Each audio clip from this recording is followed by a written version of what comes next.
As we slipped down the dusty roads, the young man poured into my ears the simple facts of his history. So let's observe. Interests. He knew about horses, and drawed away about the Derby entries, and he was full of plans for improving his shooting. Childhood. Sir Harry was orphaned at an early age, and was brought up by his uncle, who is a member of the British Cabinet. And the young man today? He'd gone round the world after leaving Cambridge, and then, being short of a job, his uncle had advised politics. But he had no preference in parties. He was Liberal because his family had always been Whigs. His uncle pulled a few strings and posted Harry in Tweeddale as the Liberal candidate, without any hope of him winning over its Conservative constituents. Poor Harry. Poor Harry. Set up to fail by your own uncle. Altogether, he was a very clean, decent, callow young man.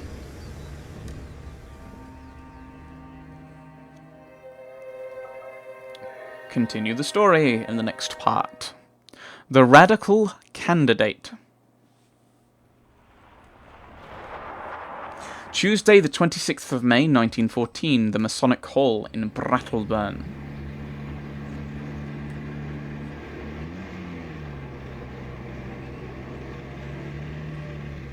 So here we are. I hope I don't have to pick what the things to say are. I assume it'll just be a, you say these things, vaguely, roughly. Though for someone trying to stay low, we are making quite a show of ourselves, aren't we, Richard? Let us go in.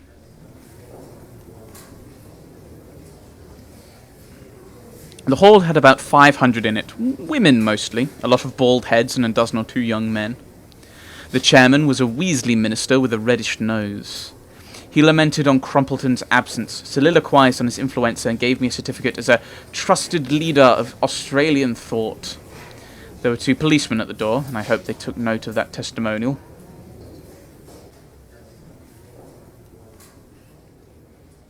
Then Sir Harry started.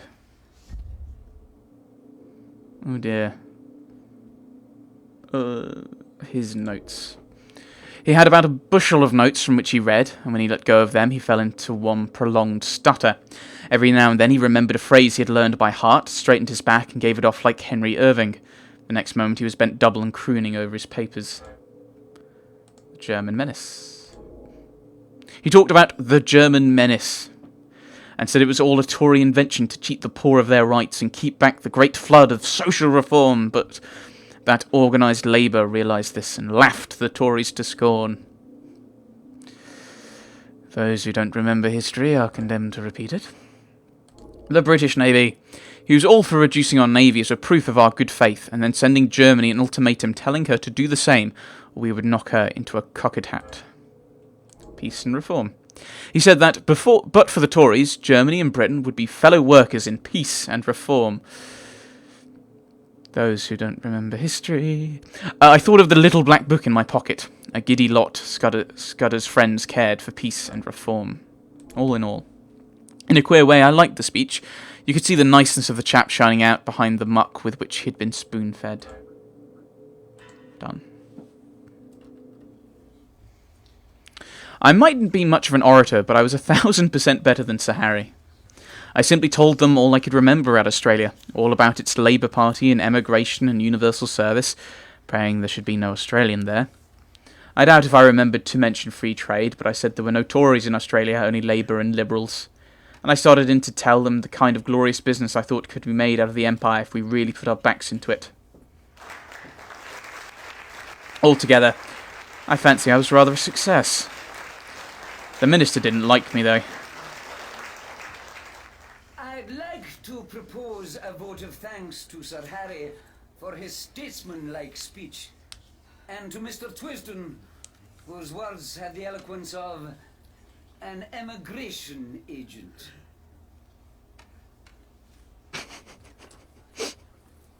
Oh well. A ripping speech, Twisden. Now, you're coming home with me. I'm all alone, and if you'll stop a day or two, I'll show you some very decent fishing. Stopping a day or two. Keep me cover. Sounds like a good idea. Potentially. Back at Sir Harry's, we had had a hot supper, and then drank grog. The time had come for me to put my cards on the table. I saw by this man's eye that he was the kind you could trust. Listen, Sir Harry. I have something pretty important to say to you. You're a good fellow, and I'm going to be frank. Where on earth did you get that poisonous rubbish you talked tonight? Was it as bad as that? It did sound rather thin. I got most of it out of the Progressive magazine, and pamphlets that agent chap of mine keeps sending me. But you surely don't think Germany would ever go to war with us? Ask that question in 6 weeks, and it won't need an answer. If you'll give me your attention for half an hour, I'm going to tell you a story. That's about the right, roughly the right length, at least to Sarajevo, I think. Right, I blinked no detail.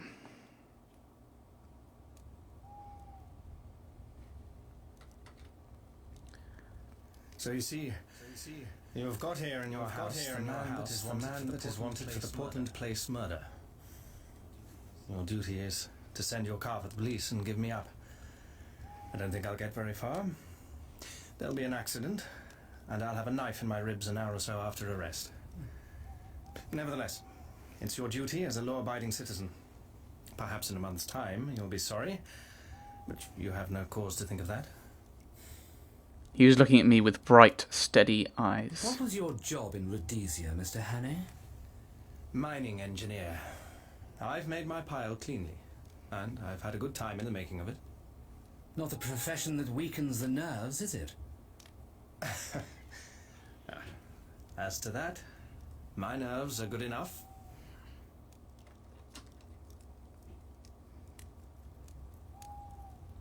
Are you saying I have to maybe stab him? I took the hunting knife and did the old Mashona trick of tossing it in the air and catching it in my lips. You're mental.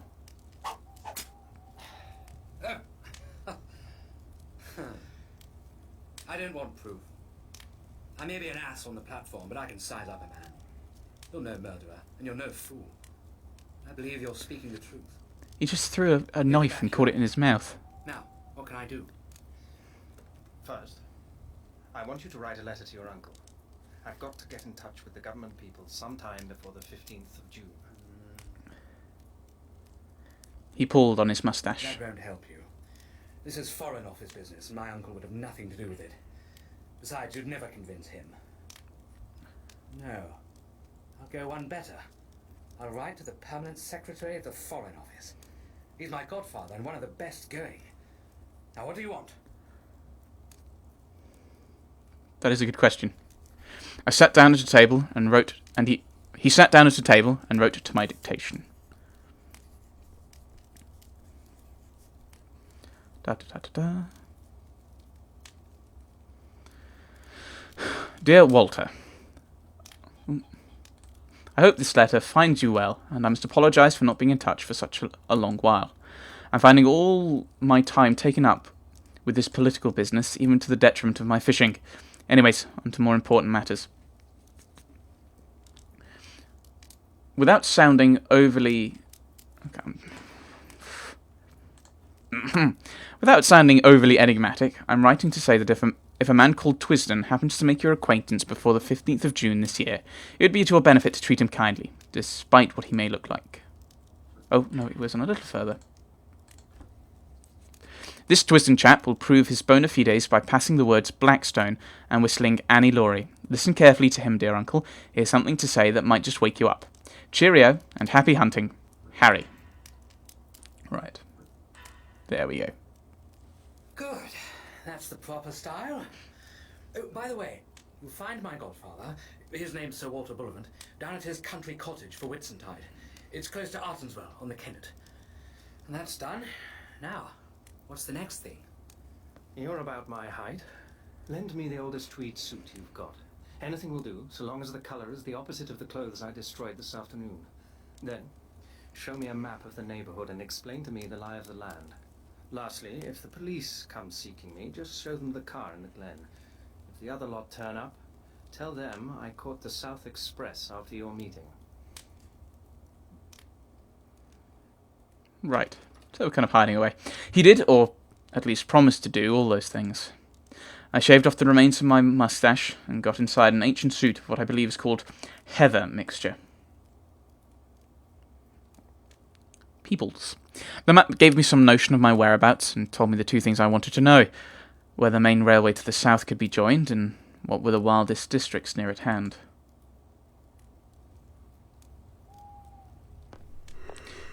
He wakened me from my slumbers in the smoking room armchair and led me blinking into the dark, starry night. Right. Into the tool shed? I think so. An old bicycle was found in a tool shed and handed over to me. I've collected a bicycle.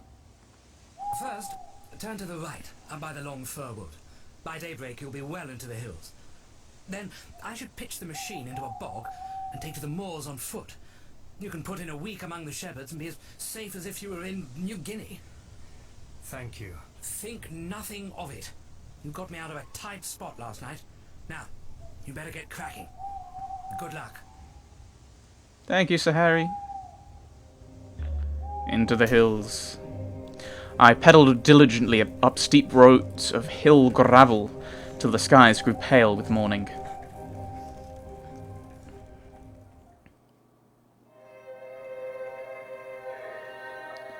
Right. Run to the hills. Run to the hills. Yes. Continue story is a button. Wednesday, the 27th of May, 1914. Peebleshire, Scotland. There's the bog that we're probably going to throw the bicycle into. I sat down and took stock of my position. It's raining.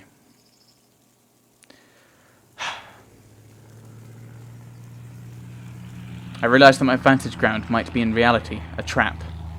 There was no cover for a tomtit in those bold green places. Observations from a hill. Found. My enemies had located me, and the next thing would be a cordon round me. I didn't know what force they could command, but I was certain it would be sufficient. The aeroplane had seen my bicycle, and would conclude that I would try to escape by road. There might be a chance on the moors, to the right or left.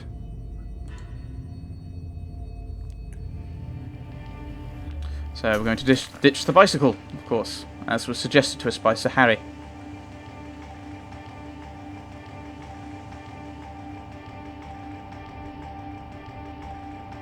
Then I climbed to a knoll, which gave me a view of the two valleys. At other times I would have liked the place, but now it seemed to suffocate. The free moorlands were prison walls, and the keen hill air was the breath of a dungeon. I tossed a coin. Heads, right. Tails, left.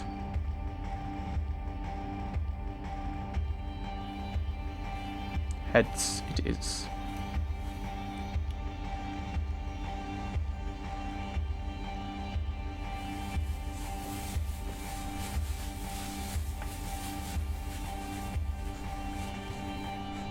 Then I found the roadman. Good day to you. He looked at me with a fishy eye. Confound the day I ever left the herding. There I was, my own master. Now I'm a slave to the government, tethered to the roadside with sair een in a back like a suckle.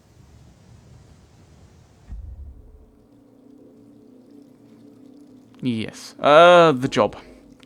The plight of the road mender was a difficult one. Breaking up stones and laying them across miles of Scottish track was a tough job indeed. And the man? He was a wild figure, about my size but much bent, with a week's beard on his chin and a big pair of horn spectacles. Oh, mercy on me, my head's bursting. I can't do it. The surveyor man just report me, I'm for my bed. What is your trouble, may I ask? His trouble was clear enough. Trouble is that I'm no sober. Last night my daughter Maren was wadded, and the dance still fower on the byre. Me and some other chiels sat down to the drinking, and here I am. Pity that I ever looked on the wine when it was red. Sleep sounds like your best bet. It's easy speaking. But I got a postcard yestreen saying that the new road surveyor would be round the day. He'll come and he'll no find me, or else he'll find me foo, and either way I'm a done man. I'll walk back to my bed and say I'm no wheel, but I doubt that'll no help me, for they ken my kind of no wheelness. So I'm guessing we're gonna like take his glasses and pretend to be him, or something. Then I had an inspiration. Where's your house? I was directed by a wavering finger to the cottage by the stream. Go back to your bed and sleep in peace. I'll take on your job for a bit and see the surveyor. He stared at me blankly. Then, as the notion dawned on his befuddled brain, his face broke into the vacant, drunken smile. Hey, you're the Billy. It'll be easy enough managed. I've finished that bing of stains, so you needn't chop any more for noon. Just take the barry and wheel enough metal for your own quarry down the road to make another bing the morn. My name's Alexander Turnbull, and I've been 7 years at the trade, and 20 afore that herding in Leith and Water. My friends call me Eki, and Wales Specky, for I wear glasses in wake of the sight. Just you speak to the surveyor fair and calm, sir, and he'll be well pleased. I'll be back, midday. We collected the roadman. I borrowed his spectacles and filthy old hat, stripped off coat, waistcoat, and collar, and gave him them to carry home. I borrowed, too, the foul stump of a clay pipe as an extra property. He indicated my simple tasks, and without more ado, set off at an amble bedwards. Then I set to work to dress for the part. I opened the collar of my shirt. It was a vulgar blue and white check, such as ploughmen wear, and revealed a neck as brown as any tinker's. I rubbed a good deal of dirt also into the sunburn of my cheeks. My boots didn't satisfy me, but by dint of kicking among the stones I reduced them to the granite-like surface which marks a roadman's footgear. I broke one of the bootlaces and retied it in a clumsy knot, and loosed the other so that my thick grey socks bulged over the uppers. I bit and scraped my fingernails till the edges were all cracked and uneven. The men I was matched against would miss no detail. I rolled up my sleeves, and there was a forearm which might have been a blacksmith's, sunburnt and rough with old scars. A roadman's eyes would no doubt be a little inflamed, so I contrived to get some dust in both of mine, and by dint of vigorous rubbing produced a bleary effect. The sandwiches Sir Henry had given me had gone off with my coat, but the roadman's lunch, tied up in a red handkerchief, was at my disposal. I did up the bundle again and put the paper conspicuously beside it.